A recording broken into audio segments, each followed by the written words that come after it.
Chers amis, c'est vraiment une joie pour mon épouse Francine et moi d'être de nouveau parmi vous. On était déjà là il y a 1 an et demi, à peu près, puisque c'était au mois d'avril de l'année passée. Et puis on est très heureux ici de revenir dans cette région. Quand je discutais avec mes collègues de travail, ils savaient que j'allais venir ici au Québec pour une série de conférences. Donc ils savent que je suis chrétien, ils savent ce que je vais faire ici. On me dit, est-ce que tu vas aller à Chicoutimi? Pour eux, Chicoutimi, c'est vraiment une ville typique, un nom typique ici du Québec, assez particulier pour eux. Je dis oui, je vais aller, bien sûr, dans la région de Chicoutimi, ici à Jonquière, et c'est vraiment un grand plaisir pour moi d'être avec vous. Aussi de vous rencontrer, parce que d'essayer de vous partager un certain nombre de choses que le Seigneur m'a montrées au niveau de l'évangélisation. Alors, ce que je dois dire, c'est que j'ai rencontré ici au Québec des chrétiens extrêmement engagés, zélés pour l'évangélisation. Hier soir, dans une bergerie, dans une maison, on avait une dame de 85 ans. Elle prend l'autobus tous les jours. Dans l'autobus, elle parle de Jésus à tout le monde. Je veux dire, ça, ce sont des gens qui nous stimulent, qui nous encouragent, qui nous motivent vraiment. Donc, je veux dire, j'ai aucune prétention de venir vous apporter la recette miracle. Il n'y a pas de recette miracle. Il y a simplement des principes que le Seigneur nous donne dans sa parole, et ce sont ces principes-là qu'il nous demande d'appliquer. Souvent, on s'en éloigne, on s'éloigne de ces principes-là, au lieu de revenir à la simplicité de l'Évangile, communiquer l'Évangile comme Jésus, communiquer l'Évangile comme l'apôtre Paul. On essaie d'imaginer toutes sortes de méthodes, et c'est très bien, il faut essayer d'atteindre les gens, on va voir que ce n'est pas évident de les atteindre, mais revenir à la simplicité de l'Évangile, ça c'est vraiment le secret. En tout cas en matière de communication de l'Évangile. Vous savez, les gens aujourd'hui n'ont plus de connaissance de Jésus-Christ. Ouais. Ça, c'est un gros problème dans notre société. Vous venez d'une société très catholique à une société déchristianisée. C'est un peu la même chose, à quelques années de différence avec la situation en Belgique. En Belgique, 0,5 à 1% de chrétiens évangéliques. Au Québec, 0,6%. On m'a dit le chrétien évangélique. Donc des situations tout à fait similaires. Et les gens ne connaissent plus Jésus-Christ, ça me fait penser à cette petite histoire. C'est un chrétien qui faisait du porte-à-porte, donc il cogne à une porte, et puis il y a un monsieur qui vient ouvrir, il y a le chrétien qui lui dit « Connais-tu Jésus ?» Alors la personne dit « Écoutez, moi je suis nouveau dans le quartier, demandez plutôt aux voisins. »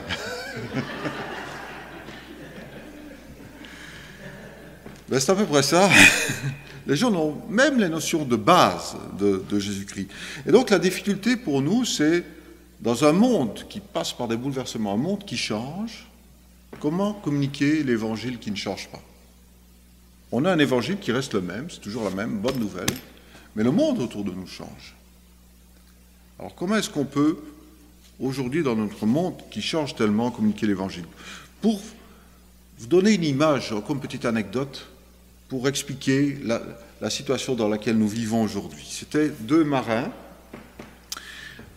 qui sont dans un port et puis ils vont boire un verre et puis ils sont complètement ivres, complètement saouls et ils sortent du bar, il y a du brouillard et ils sont complètement perdus, ils ne savent pas où ils sont. Et puis ils voient quelqu'un, une forme humaine, quelqu'un qu'ils ne reconnaissent pas, en fait c'est un officier de leur bateau mais ils ne le reconnaissent pas. Alors il dit « Hé toi !» Dis-nous où nous sommes. Alors l'officier, lui, les reconnaît, les marins de son bateau, il dit, dites donc, vous ne savez pas qui je suis. Et alors il y a l'autre marin qui dit, eh bien, on est bien dans le pétrin, on ne sait pas où nous sommes et il ne sait pas qui il est. Eh bien, c'est un peu ça. Les gens aujourd'hui ne savent pas où ils en sont et ils ne savent pas non plus qui ils sont. C'est un peu ça. On vit dans cette époque de la postmodernité. Et dans l'Épître aux Romains, chapitre 13, l'apôtre Paul nous dit quelque chose.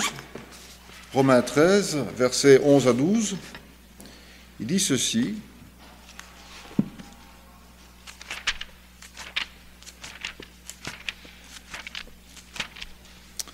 Romains 13, 11 à 12. Donc il parle dans les versets qui précèdent de l'importance de l'amour fraternel et de l'amour aussi envers son prochain, surtout.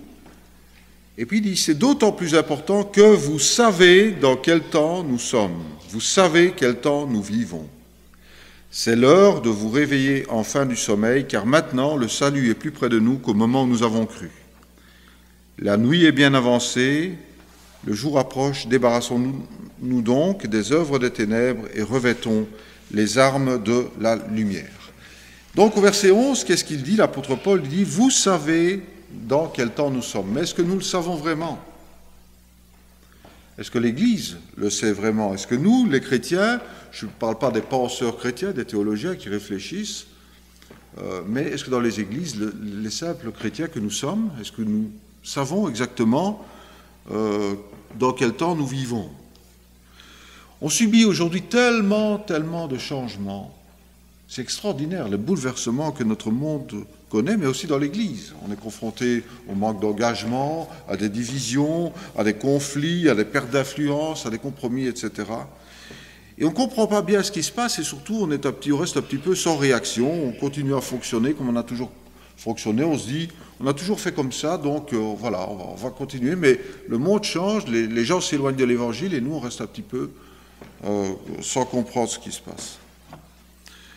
L'important, c'est de savoir si ce message qui ne change pas, est-ce que, justement, dans une société qui s'est éloignée de la Bible, qui s'est éloignée de Dieu, comment relier cette parole de l'Évangile, cette bonne nouvelle, comment faire comprendre aux gens qu'il y a une bonne nouvelle, comment leur faire comprendre leur situation de perdition? Ça, c'est quelque chose qui est totalement difficile aujourd'hui. Et le monde a été profondément bouleversé ces dernières années. Est-ce que vous pouvez me citer quelques exemples de changements, de grands changements planétaires des 40 dernières années? On va remonter fin des années 80 à aujourd'hui. Citez-moi un petit peu des changements que nous avons vécus. Oh, tout à fait. Ça, c'est une révolution mondiale. Ça, c'est un outil fantastique, mais bon, qui a aussi des conséquences sur notre mode de vie. Oui. Donc, la communication instantanée. Oui. Pardon? Oui, le sport aussi, peut-être plus ok. C'est vrai, bon, on vit dans une société un peu en retour à l'époque des Romains, du pain et des jeux. Hein, c'est ce que les gens veulent aujourd'hui. Hein. Du divertissement, on va dire, au sens général. Sport, télévision, télé-réalité, ce genre de choses. Oui. D'autres, oui. La technologie, c'est incroyable, le progrès technologique. Hein. Écoutez, moi, quand j'ai commencé ma carrière, je tapais, donc il y a 30 ans, il n'y a pas 200 ans, je tapais mes rapports à la machine mécanique. Hein. Imaginez, donc maintenant, aujourd'hui, on a ordinateur, Internet. Oui, d'autres choses. Oui. Voilà. La Révolution tranquille, hein, ici au Québec, en Europe, mai 68. Hein, donc, tout à fait. Donc un renversement complet au niveau éthique, les valeurs, tous les problèmes éthiques qu'on connaît maintenant, le mariage homosexuel, l'euthanasie, donc toutes ces choses-là. Donc ils sont des choses totalement nouvelles. Oui. D'autres choses? Changement, oui. La moralité, oui, tout à fait. Oui, c'est vrai qu'il y a, ben, c'est ça, puis il n'y a plus de règles. Plus aucune règle morale. On va voir d'ailleurs que ça pose un problème. D'autres choses au niveau politique, au niveau économique?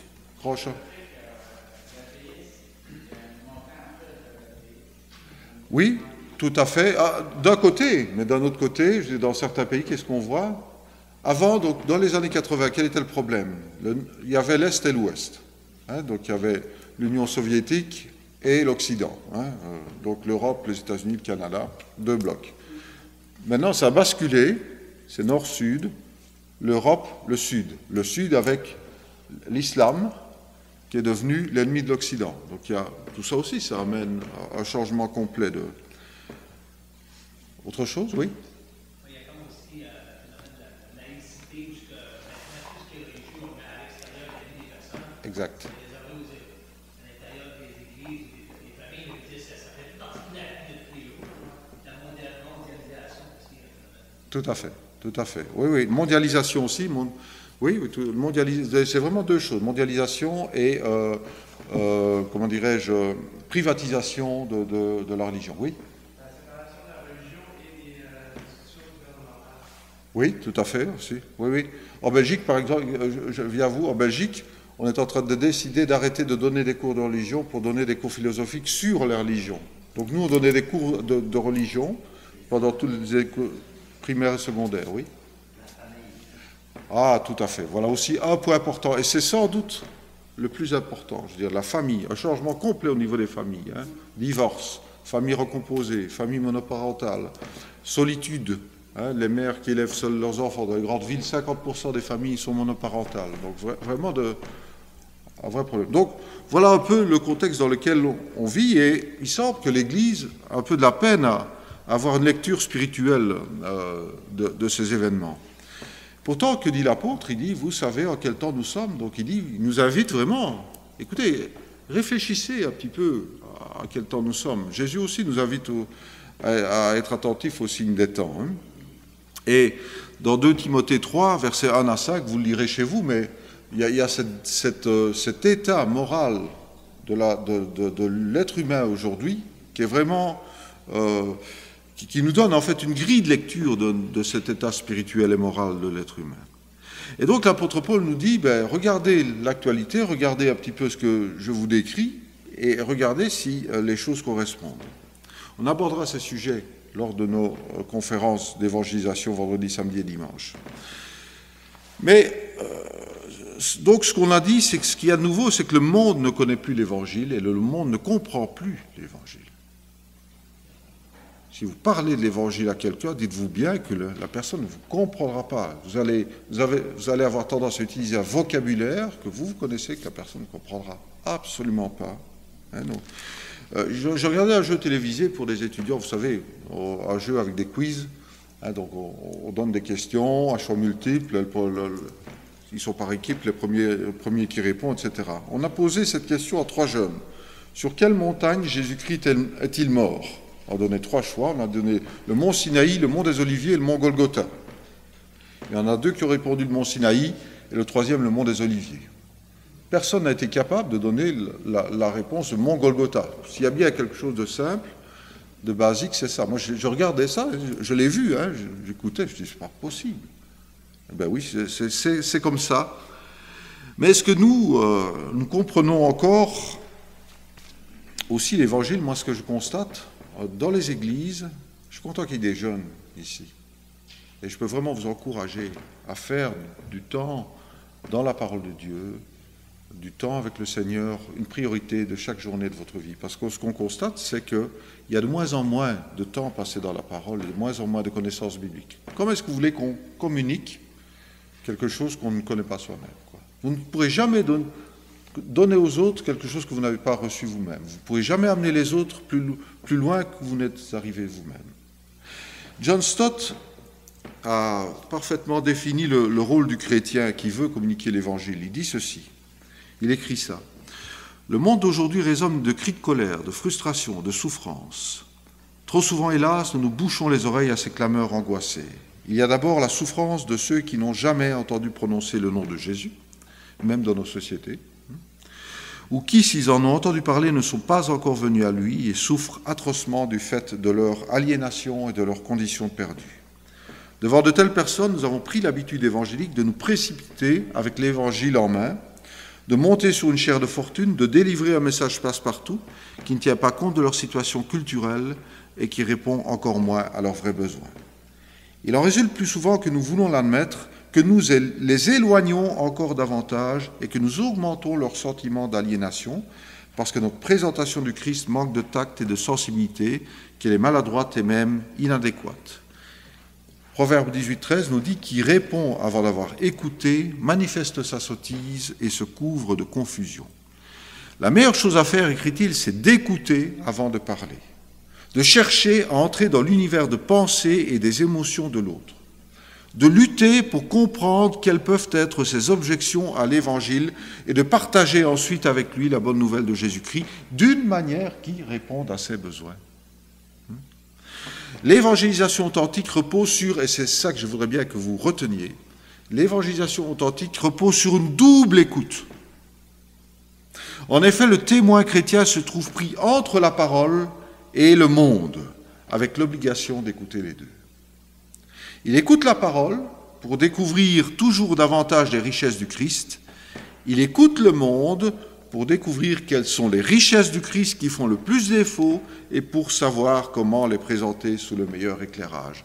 Donc il écoute la parole de Dieu pour savoir connaître la bonne nouvelle à présenter. Il écoute le monde et ses souffrances pour relier les deux, pour trouver une passerelle entre les deux. Donc c'est très important aussi d'écouter la parole, mais c'est aussi important d'écouter le monde pour pouvoir relier les deux. C'est ce principe de double écoute qui est vraiment fondamental. Et en tant qu'évangéliste, c'est quelque chose que j'essaye vraiment de mettre en pratique. Je pense que tous les chrétiens devraient le faire. Écoutez avant de parler. Voilà ce que nous dit John Stott aussi. Écoutez avant de parler. Est-ce que vous savez quelle est la première parole prononcée par Jésus dans les évangiles? C'est une question. Je vous aide un peu. Pardon? Non. C'est une question. C'est intéressant hein, que la première chose que dit Jésus, ce n'est pas une affirmation. Donc ça veut dire que c'est une question, donc il est là à l'écoute. Il pose une question pour savoir ce que les gens pensent. Et c'est même la plus fondamentale des questions. Ça se situe dans Jean 1. Alors, pardon? Non, ça vient plus tard. Ça vient plus tard aussi. Non. Voilà ce qu'il dit. Que cherchez-vous? Première parole de Jésus, c'est la question la plus fondamentale qu'il pose à deux disciples de Jean-Baptiste qui suivent Jésus parce que Jésus a dit « Voici l'agneau de Dieu qui ôte le péché du monde ». Hop, ils suivent Jésus, Jésus se retourne et il leur dit « Que cherchez-vous » La question la plus fondamentale. Jésus ouvre la bouche pour la première fois dans les évangiles. Que cherchez-vous? Il pose une question. Il pose la plus fondamentale des questions. Il cherche à entrer dans l'univers de pensée de l'autre, à faire parler les gens de leurs besoins. Et eux, ils disent, Seigneur, où demeures-tu? Donc ils répondent. Il leur dit, venez et voyez. Il veut leur montrer, donc il veut à la fois faire une démonstration de l'Évangile et aussi une explication de l'Évangile, les deux. Pas seulement tout un sermon, non? Hop, c'est question fondamentale et venez voir l'Évangile. Donc voilà comment Jésus essaye d'entrer dans l'univers de pensée de l'autre. J'aimerais vous faire comprendre la pensée postmoderne de deux manières. Je vais d'abord vous lire une entrevue du chanteur Sting qu'il a donnée dans un magazine. Sting, vous connaissez Sting? Oui? Donc vous connaissez le chanteur, c'était l'ancien chanteur du groupe Police, mais bon, il est assez célèbre quand même. Voilà ce qu'il dit. « Je ne suis pas religieux au sens propre, mais j'explore les religions au travers de la musique et des relations humaines. Je trouve Dieu dans la musique et auprès de ceux que j'aime plutôt que dans une église. Je me demande pourquoi les religions tentent de séparer les êtres au lieu de les rapprocher. Dieu n'appartient pas à un seul petit groupe d'individus. Je crois que la religion que je me suis faite est beaucoup plus universelle. La musique et le sexe appartiennent à tout le monde. » Donc voilà ce que Sting nous donne en fait de sa philosophie. Voilà ce qu'il partage en fait de la postmodernité. Et en nous donnant cette vision personnelle, qu'est-ce qu'il fait? Eh bien, on voit qu'il reprend à son crédit à tout ce que les gens pensent aujourd'hui. Il ne pratique pas de religion. Il ne connaît pas le contenu des religions, d'ailleurs, il le dit. Il projette sa propre idée de Dieu dans tout ce qui lui procure des émotions. La musique, la nature, le sexe, les relations affectives. Il rejette toutes les églises et toutes les religions au profit d'une religion universelle. Dieu n'appartient pas à ce groupe d'individus, etc. Je crois que la religion que je me suis faite est beaucoup plus universelle. Il se construit cette religion de toutes pièces. Il cherche en fait le plus petit commun dénominateur de toutes les religions. Puis il prend l'amour, la fraternité, l'harmonie, etc. Il défend le pluralisme face au caractère exclusif du christianisme et en faisant du sexe une valeur universelle, il met en évidence la recherche du plaisir sans faute, sans la notion de péché dont parle la Bible. Eh bien, rien que dans cette interview, on a tout à fait ce que pensent les gens d'aujourd'hui. Vous imaginez donc, mettez-vous dans la tête que la plupart des gens que vous allez rencontrer, ils pensent comme ça. J'aimerais aussi vous donner un autre exemple d'une évolution importante de la pensée, avant de passer à un aspect pratique de comment répondre à cela, un aspect de la pensée qui a complètement changé. C'est le concept de la vérité. La vérité a complètement changé en quelques années. La vérité, nous savons, c'est le pilier fondamental du christianisme. Jésus dit « Je suis le chemin, la vérité et la vie ». Jésus-Christ est la vérité incarnée. Or, qu'est-ce qui se passe? Donc, le mot vérité apparaît 178 fois dans le Nouveau Testament. Si on s'attaque au principe de la vérité, eh bien, c'est la personne de Jésus-Christ aussi qu'on met en cause. Donc, avant, on pouvait définir la vérité, tout le monde était d'accord là-dessus, selon 5 critères. La vérité était unique, elle était absolue, elle était objective, elle était universelle et elle était rationnelle. Elle était, je dis bien, factuelle, pardon, donc s'appuyer sur les faits. Aujourd'hui, la vérité n'est plus unique. La vérité, elle est plurielle. Plurielle, c'est le pluralisme. Si on devait retenir qu'un seul critère de la société dans laquelle on vit, c'est le pluralisme religieux. Amar Djabala, que vous connaissez, qui est québécois ici, qui est doyen de la faculté de théologie à Montréal, disait « Le postmodernisme a comme axiome de base de prôner la pluralité et de rejeter l'unité. » Quelqu'un l'a dit, mondialisation, le monde, c'est devenu un village planétaire, mais la mondialisation économique va aussi de pair avec la mondialisation des idées philosophiques, religieuses, etc. Donc il y a un mélange de tout ça. Et c'est dans cette optique aujourd'hui que s'inscrit le christianisme. Le christianisme, c'est vu comme une religion parmi toutes les religions. La vérité, elle est partagée, qu'on nous dit. Elle s'inspire à plusieurs sources. Chaque religion, chaque philosophie détient une part de vérité. Et donc, quand les chrétiens disent qu'ils ont la vérité, non pas qu'ils l'ont, mais que Jésus-Christ est la vérité, c'est vu comme une sorte d'intégrisme, un acte de fondamentalisme dangereux. Mais est-ce que la vérité peut être plurielle? Non. C'est un non-sens absolu, mais même le bon sens, on va le voir, est aliéné, notre bon sens est altéré par le péché qui est en nous. Parce qu'aujourd'hui, on ne relève même pas le caractère contradictoire des différentes religions.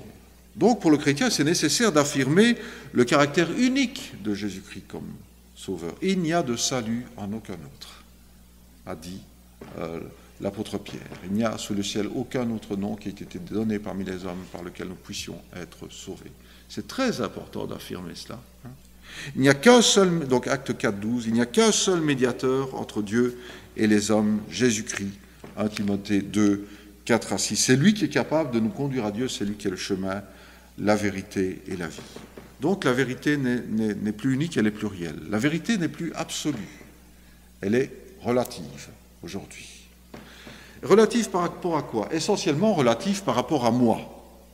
Le bien et le mal sont devenus aujourd'hui relatifs. Aujourd'hui, ce qui est bien, c'est ce qui me fait du bien. Et ce qui est mal, c'est ce qui me fait du mal. On voit le bien ou le mal par rapport à la réalisation de ses désirs, de ses objectifs, etc. Et si on pousse ce raisonnement aussi loin que c'est possible, on peut justifier absolument tout, si le bien et le mal sont relatifs. S'il n'y a pas de vérité absolue, si le bien et le mal ne sont pas des choses absolues, comment reprocher alors à quelqu'un de faire quelque chose? Comment reprocher à un pédophile de faire ce qu'il fait? Comment reprocher à un braqueur de banque de braquer les banques et ainsi de suite? Le docteur Ravi Zacharias racontait qu'il avait donné une conférence dans une université et il y avait une discussion avec des étudiants justement sur ce principe de relativité du bien et du mal. Et alors, Ravi Zacharias dit à un étudiant, il dit « Mais si je prenais un bébé ici, je le mets sur la table et je le scie en deux, est-ce que c'est bien ou est-ce que c'est mal ?» Et l'étudiant a réfléchi quelques secondes et a dit « Je ne peux pas dire que j'aimerais ça, mais je ne peux pas dire que c'est mal. » Voilà où on en arrive avec ce genre de raisonnement. Et Dostoïevski, le grand écrivain russe, dans un de ses romans, il dit « Si Dieu est mort, tout est justifiable. Dans une société sans Dieu, tout est permis. Tout est absolument permis. » La vérité n'est plus objective non plus, elle est subjective. Donc ça veut dire que quand vous développez des arguments pour démontrer la vérité, ben non, aujourd'hui la vérité n'a pas besoin d'être prouvée, la vérité n'a pas besoin d'être logique, cohérente, raisonnable. Le bon sens ne suffit plus.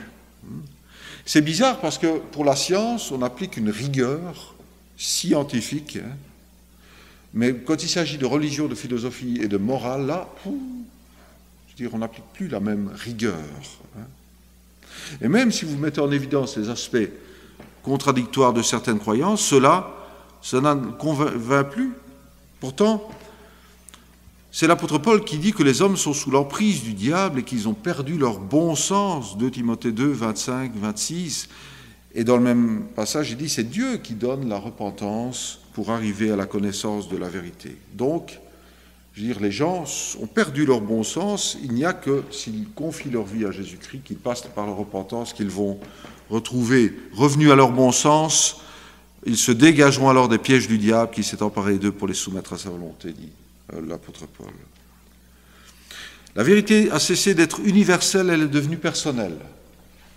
Ce que vous disiez, donc, ça, on a repoussé la foi dans la sphère privée.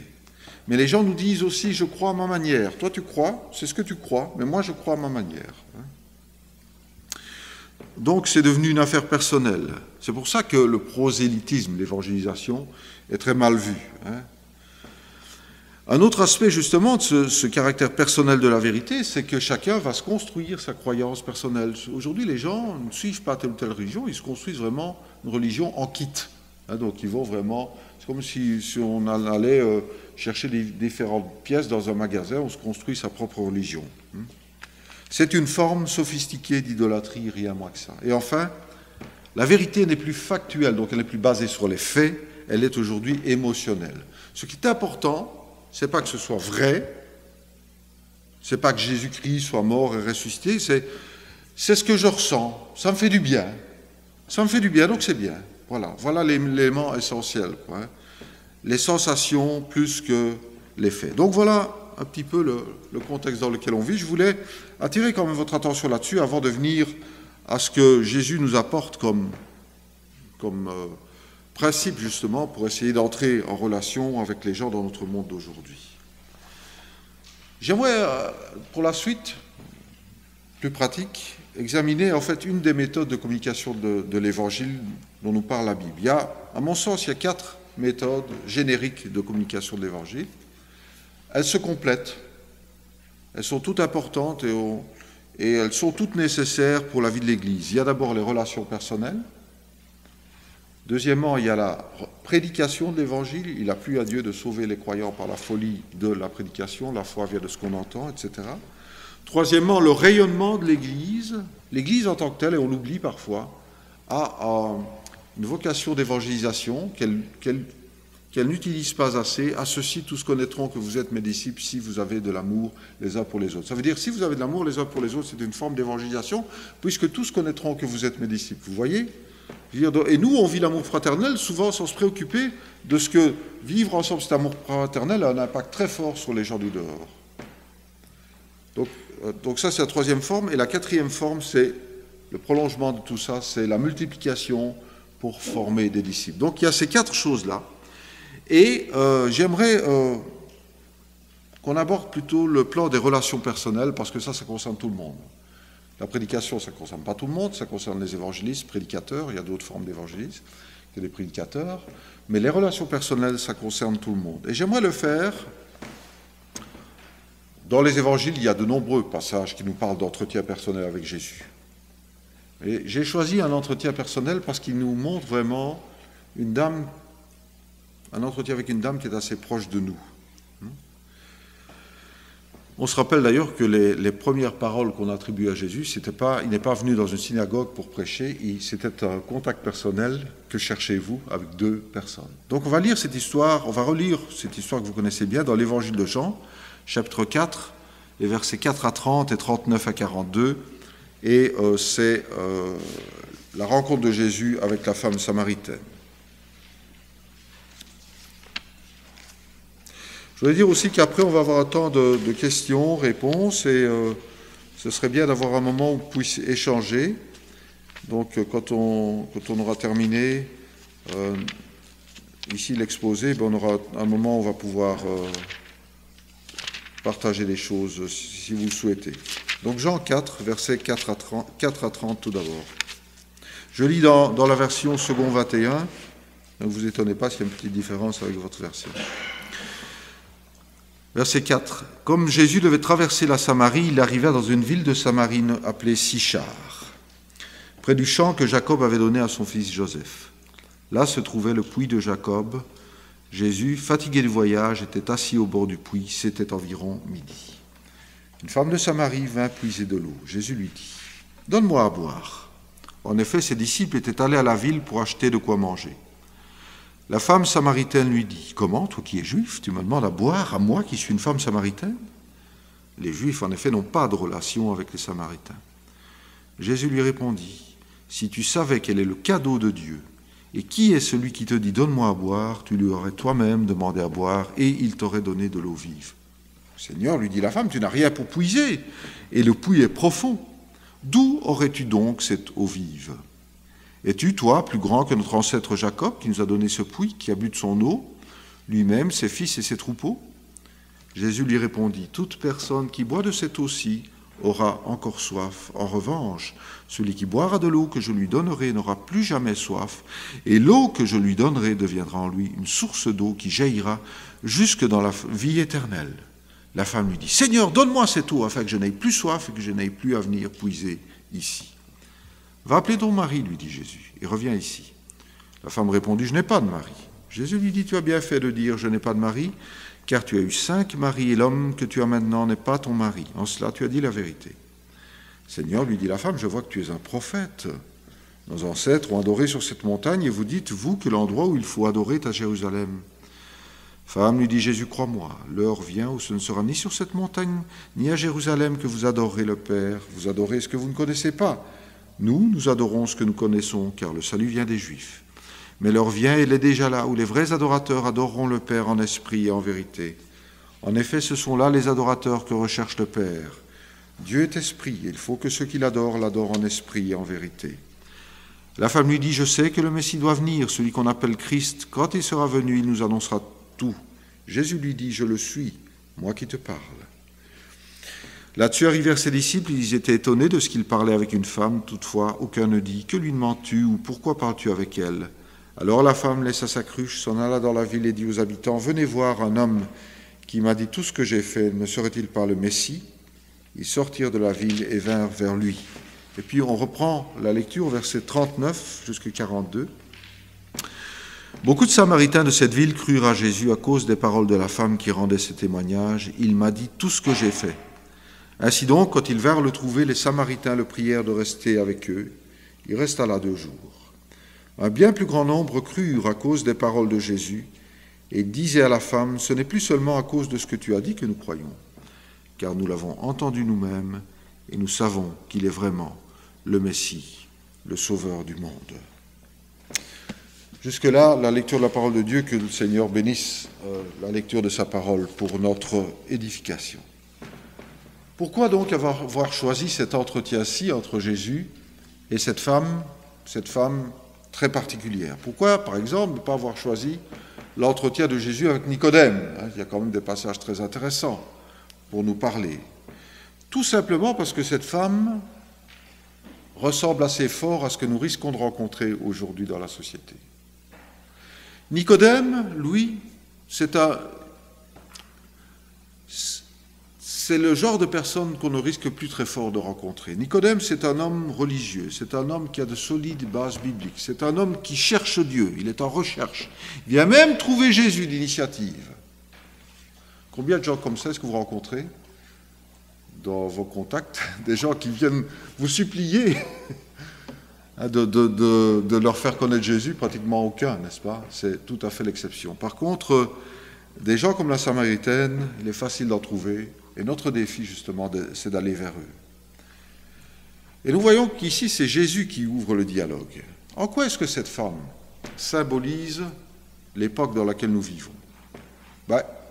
Quelqu'un a parlé tout à l'heure de la famille. C'est une femme qui a une vie sentimentale agitée. Elle a eu 5 maris et elle vit sans être mariée avec un homme, un 6e homme. C'est un petit peu la situation des gens d'aujourd'hui, des relations multiples. On ne peut pas dire qu'elle a honte de son comportement parce que vis-à-vis de Jésus, elle est assez peu fière, là, non. Mais elle doit supporter les conséquences de son comportement parce qu'elle doit venir puiser de l'eau à midi alors que les autres viennent quand c'est le soir. Elle a du succès dans ses amours, mais finalement elle se retrouve toute seule. Au lieu d'être avec les autres, elle est coupée de la société. Son comportement fait qu'elle est coupée de la société. Aujourd'hui, je vous parlais des mères célibataires. Ce n'est pas moralement qu'elles sont coupées, mais c'est socialement qu'elles se retrouvent coupées de la société aussi. Qu'est-ce qu'elle cherche? Au verset 15, on voit qu'elle cherche avant tout une vie plus agréable. Donne-moi de cette eau-là pour que je n'aille plus à venir ici, que je n'aille plus soif. Donc, ce qu'elle cherche, ce n'est pas un changement de vie, c'est simplement une vie plus confortable. Elle veut simplement la fin de ses souffrances. Et elle met, au verset 20, sur un même pied, la doctrine des Juifs et des Samaritains. Le pluralisme d'aujourd'hui, on en a parlé. Où est-ce qu'il faut adorer? Vous dites que c'est à Jérusalem, nous, on nous a dit que c'est ici. Qui a raison? Finalement, tout le monde a raison. Donc, vous voyez que cette femme, elle peut tout à fait illustrer le genre de personne qu'on va rencontrer. Et ce qui est intéressant, c'est la façon dont Jésus va s'y prendre avec cette femme. Quand on analyse vraiment comment elle fait. On voit que, pour une fois, c'est Jésus qui prend l'initiative. Si vous parcourez les Écritures, vous verrez que Jésus s'arrangeait plutôt pour être abordé. Il n'abordait pas lui-même les gens. Mais ici, c'est lui qui va aborder cette femme, alors que c'est une démarche à contre-courant des convenances. Visiblement, c'est une femme de mauvaise vie, et ce genre de femme, on ne l'approche pas. Je l'ai dit, c'est contraire à ses propres habitudes, il se laissait aborder, et puis c'est aussi une femme, donc dans la société de l'époque, les rapports hommes-femmes étaient assez codifiés et ne se mélangeaient pas. Mais le plus souvent, regardez dans les Écritures, c'est les gens qui venaient vers Jésus. Le jeune homme riche, Nicodème, les gens qui venaient pour obtenir des miracles, la femme qui est atteinte d'une perte de sang, Jairus, etc. Tous ces gens viennent vers Jésus. Ça veut dire quoi? Ça veut dire que Jésus était abordable. Ça veut dire que Jésus se rendait abordable. Ça veut dire que Jésus était là où il savait que les gens pouvaient le trouver. Et c'est une question que je dois me poser. Est-ce que je suis abordable? Est-ce que les gens vont venir vers moi pour trouver ce qu'ils ne trouvent pas ailleurs? Qu'est-ce qu'il y a chez moi qui pourrait faire en sorte que les gens viennent me trouver? C'est important de réfléchir à ça. Qu'est-ce que j'ai de différent?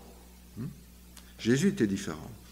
Vous savez, les disciples, ils avaient tendance à repousser les gens qui venaient trouver Jésus. Quand ils sont venus avec les enfants pour les bénir, ils les ont repoussés. Quand la femme cananéenne, les disciples l'ont repoussé, etc.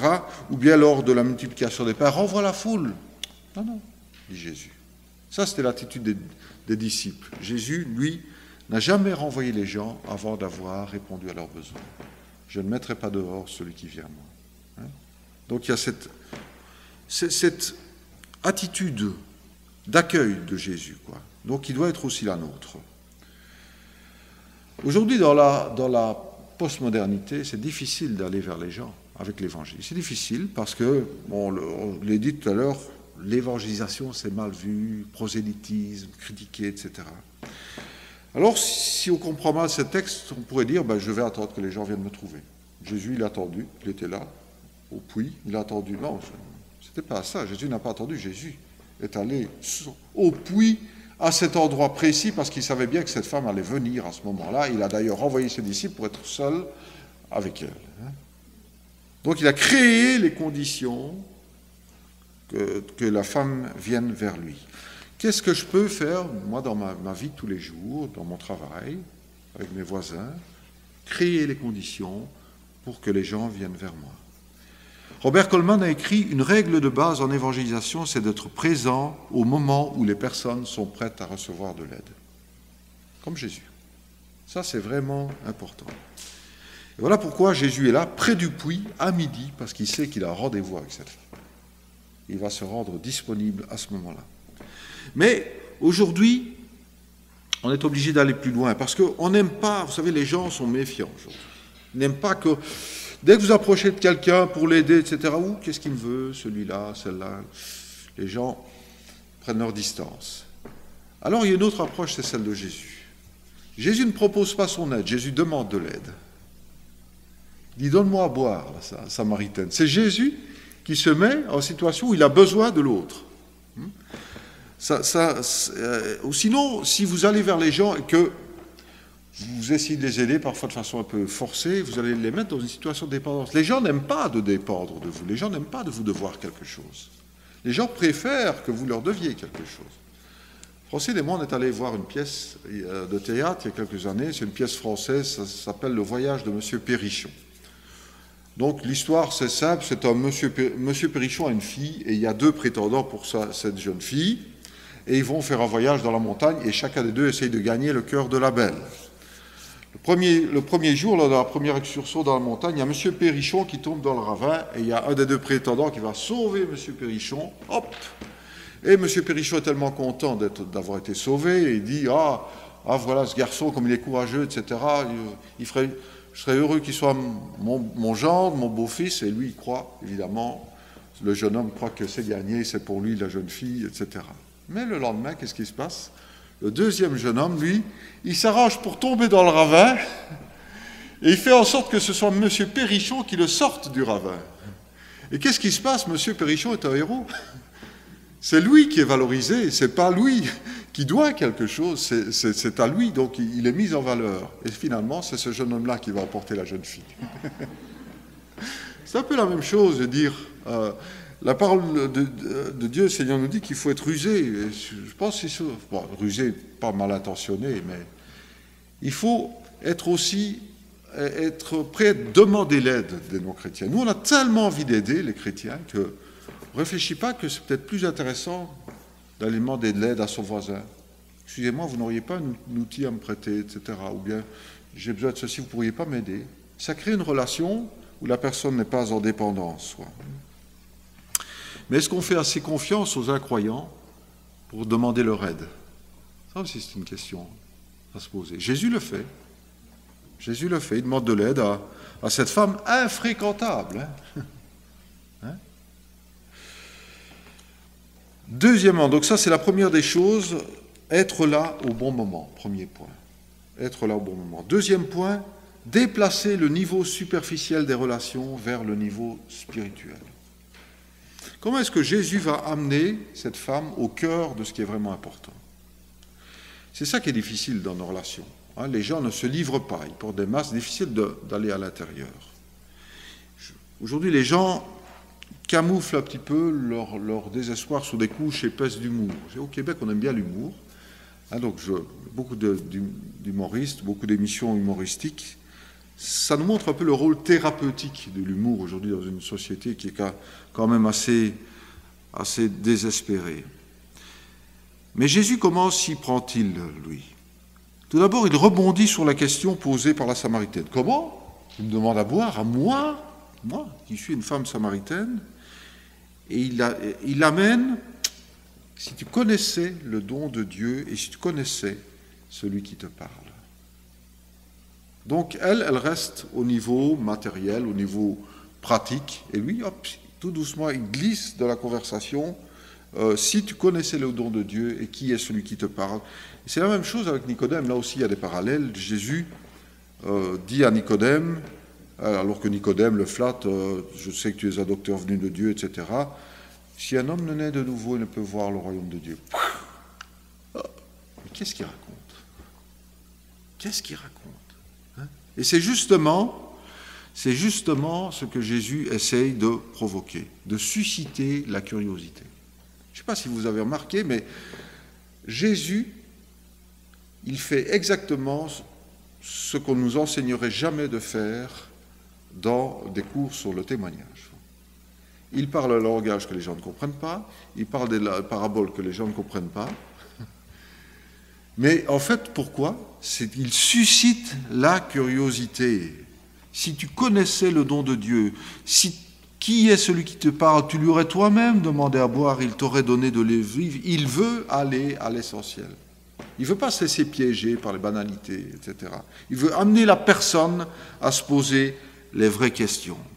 Comment est-ce que par mes propos, comment est-ce que par mon attitude, je peux amener les personnes à se poser véritablement les vraies questions, pas tourner autour de l'Évangile. Vous savez, c'est très difficile, hein.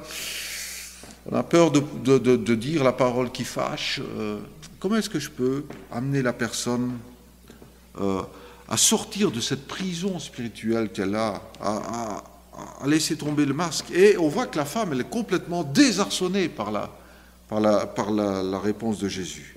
Parce qu'elle elle dit, mais comment est-ce que es-tu plus grand que notre père Jacob? Comment est-ce que tu peux creuser? Tu n'as rien pour puiser. Elle conçoit le problème uniquement en termes matériels. Et Jésus, lui, il veut l'amener au niveau spirituel. Donc c'est vraiment ce qu'on doit essayer dans nos conversations, c'est amener chaque fois la personne au niveau spirituel. On n'est pas dans un dialogue de sourds, hein, ici. Jésus, il est très attentif à ce que la femme dit, et de ce qu'elle dit, il va glisser sur des choses. Donc il écoute ce qu'elle dit, il va glisser sur des choses pour l'amener vraiment à ce qui est essentiel. En fait, il semble répondre à côté. Ouais. Visiblement, il ne répond pas à la question de la femme. Mais finalement, il veut donner à la femme les réponses qu'elle se pose au fond d'elle-même. Il veut donner à la femme les réponses aux questions qu'elle ne pose pas mais, ouvertement, mais qu'elle se pose à l'intérieur, qu'elle n'ose peut-être pas exprimer. Ça, c'est tout différent. Et là, c'est vraiment l'enjeu de nos relations personnelles. Comment arriver à ça? L'écoute. Le problème dans nos témoignages, c'est qu'on veut tellement bien faire, on balance toute la gomme, toute la sauce, tout l'évangile, c'est bien, si la porte est ouverte, allez-y. Certainement, mais servons-nous plutôt de ce que la personne dit pour vraiment répondre en fonction de son véritable besoin. Sinon, c'est un dialogue de sourds. Hein. C'est un peu comme avec les témoins de Jéhovah. Je ne sais pas si vous avez eu l'occasion d'y aller. Ils ne vous écoutent pas. Ils ne vous écoutent pas. Je dis, ils suivent, ils attendent, ils vous laissent parfois parler, c'est rare. Ils attendent quelques minutes, et puis ils continuent ce qu'ils ont à dire, mais ils ne vous écoutent pas.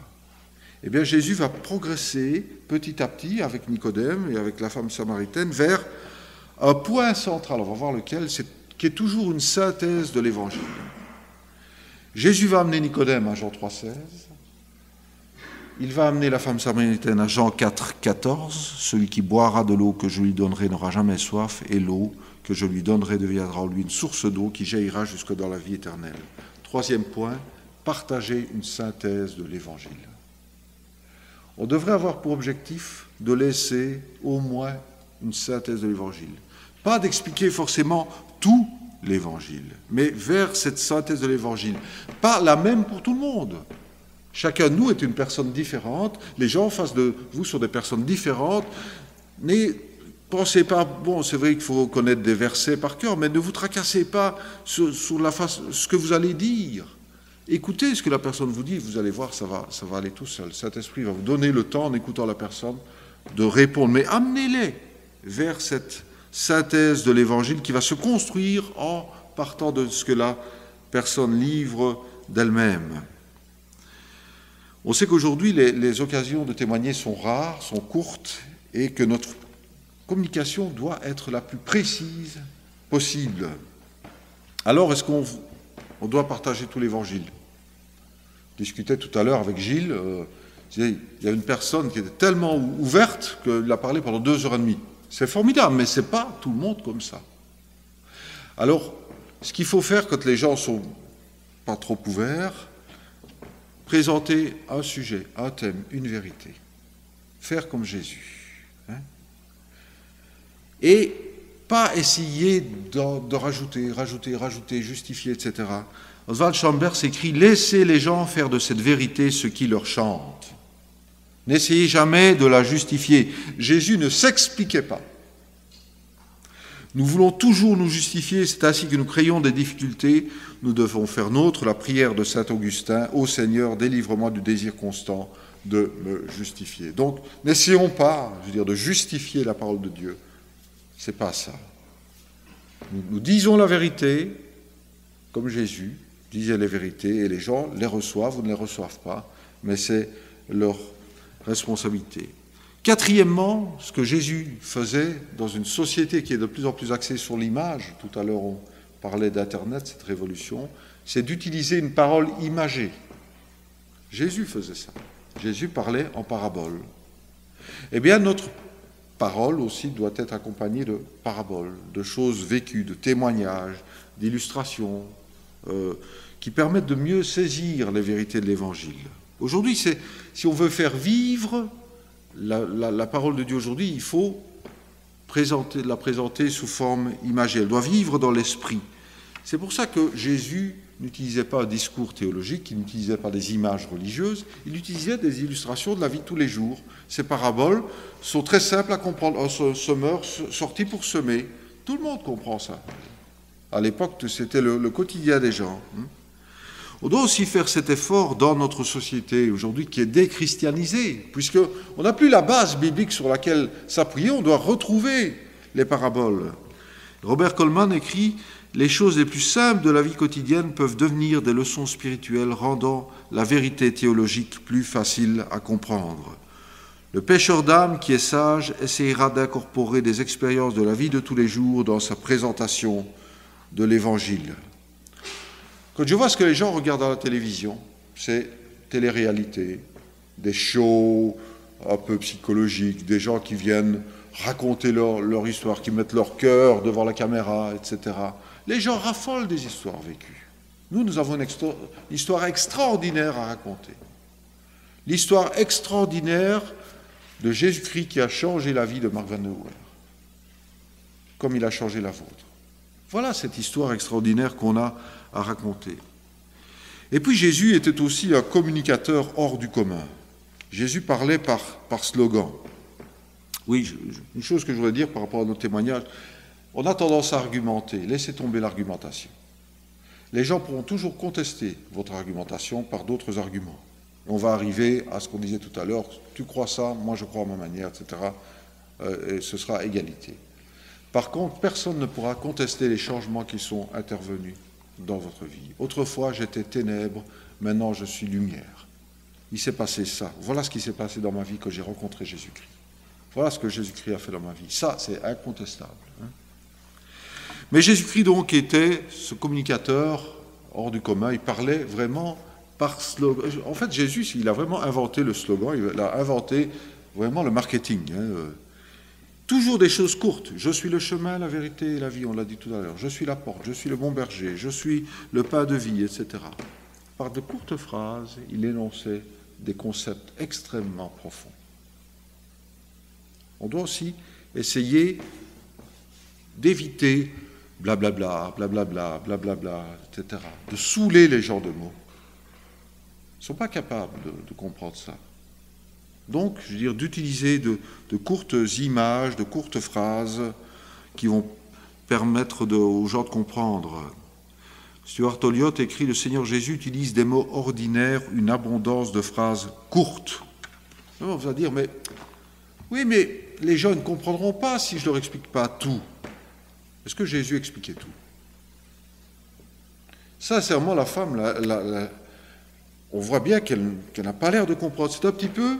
Jésus, il faisait, je ne sais pas si vous avez déjà vu ce genre de jeu télévisé. Vous avez donc une énigme, et donc il faut réussir un certain nombre d'épreuves, et vous avez un texte. Et si vous réussissez une épreuve, eh bien, il y a des blancs dans le texte. Il y a des espaces, il y a des mots qui manquent. Chaque fois que vous réussissez une épreuve, on vous donne un mot. Ben, c'est un peu la même chose, je veux dire. Il faut communiquer, je dirais, un texte, même si on ne dit pas tout.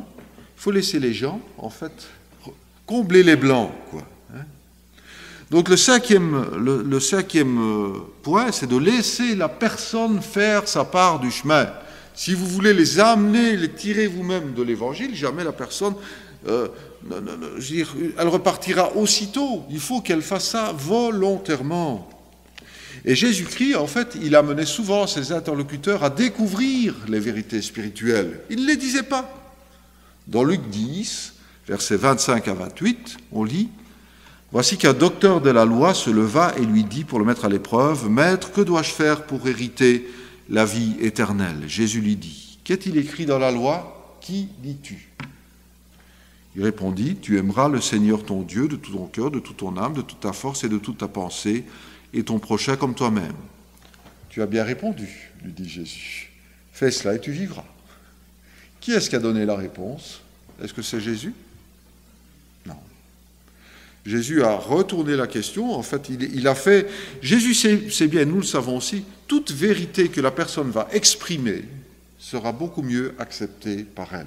Si c'est vous qui exprimez cela, la personne va avoir une attitude hostile. Tandis que si c'est elle qui exprime cette vérité, elle sera d'accord, forcément, puisque c'est elle qui l'aura exprimée.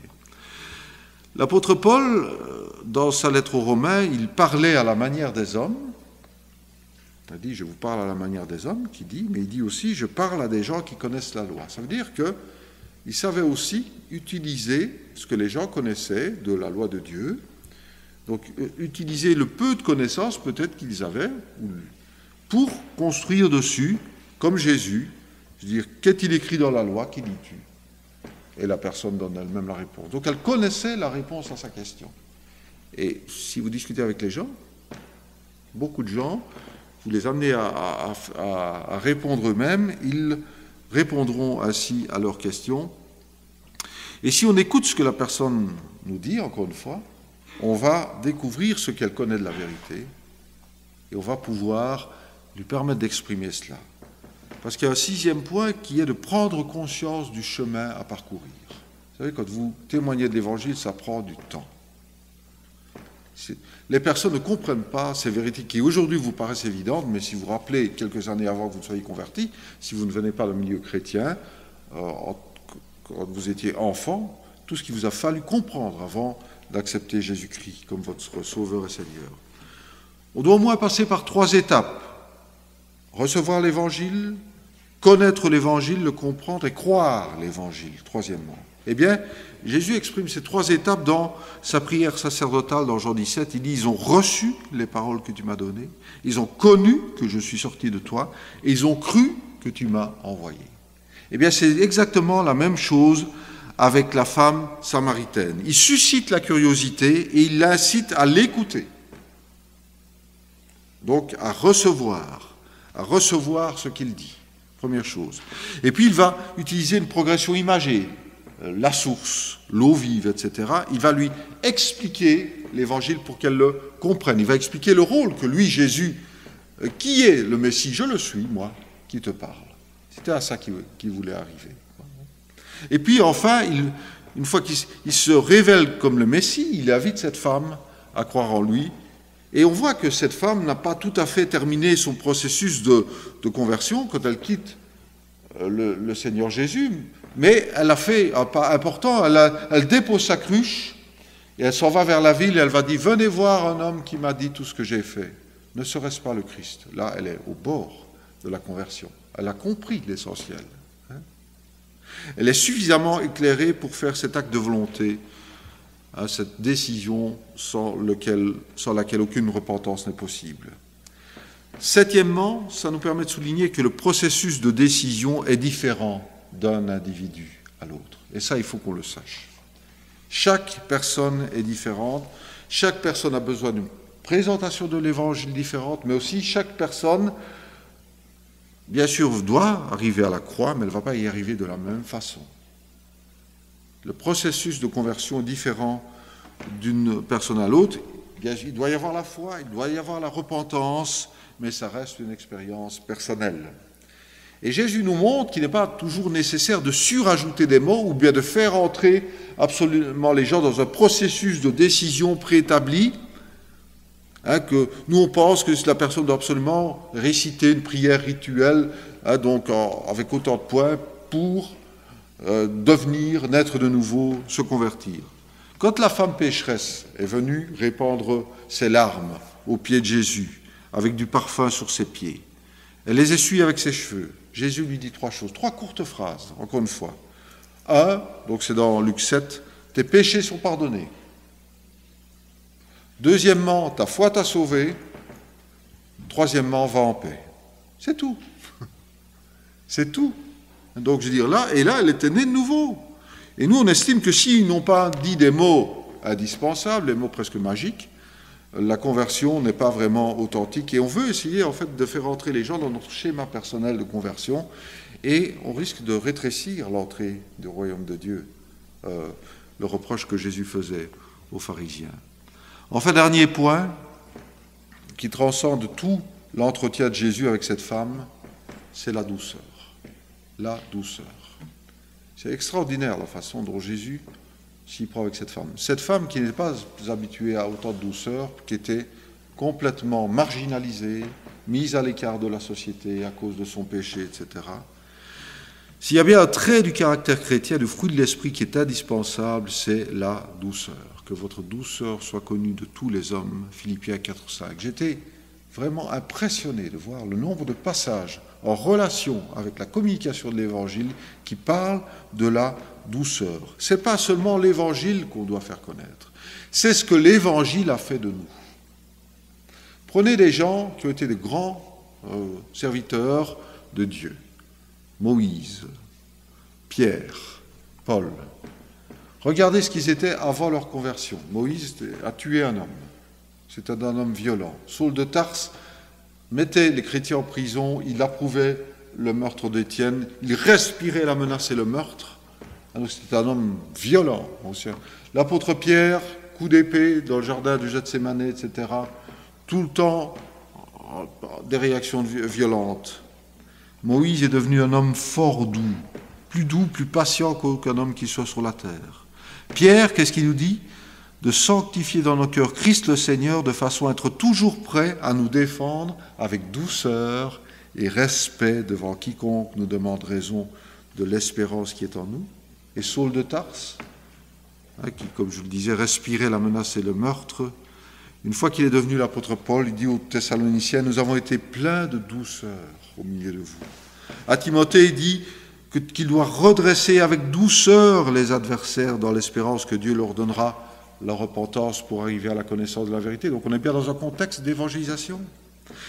Il rappelle dans 2 Timothée 3 qu'il a suivi de près son enseignement, sa conduite, ses résolutions, sa foi, sa douceur. Sa douceur. Timothée, encore, 2 Timothée 4,2, prêche la parole, assiste en toute occasion, donc on est bien encore dans un contexte d'évangélisation, favorable ou non, reprend, censure, exhorte avec toute douceur. Et à Tite, il dit, il rappelle aux chrétiens d'être plein de douceur envers tous les hommes. Donc c'est un thème très, très important lorsque nous communiquons l'évangile. Le chrétien expose l'évangile, il n'impose pas l'évangile. Donc ça nous permet de rappeler que le message et le messager sont totalement indissociables et que si le chrétien doit personnifier l'évangile, il doit le personnifier par sa douceur. Avec cette femme, il n'y a aucun jugement. Jésus n'est pas d'accord avec le comportement de cette femme. Jésus n'approuve pas son péché. Mais pourtant, il ne la juge pas, il ne l'accuse pas une seule fois. Il a la même attitude qu'avec la femme adultère. Il n'est pas d'accord avec ce qu'elle fait, il n'a aucun respect pour ce qu'elle fait, mais il a du respect pour elle parce qu'il aime. Et on voit qu'elle provoque un peu Jésus. Est-ce que tu es plus grand que notre père Jacob, qui a creusé ce puits? Pour qui tu te prends finalement, toi Jésus, Mais Jésus ne cherche pas, là il aurait pu se sentir vexé. Vous savez, quand les gens nous sortent une pique en tant que chrétiens, on a envie de réagir. Là, baf, on a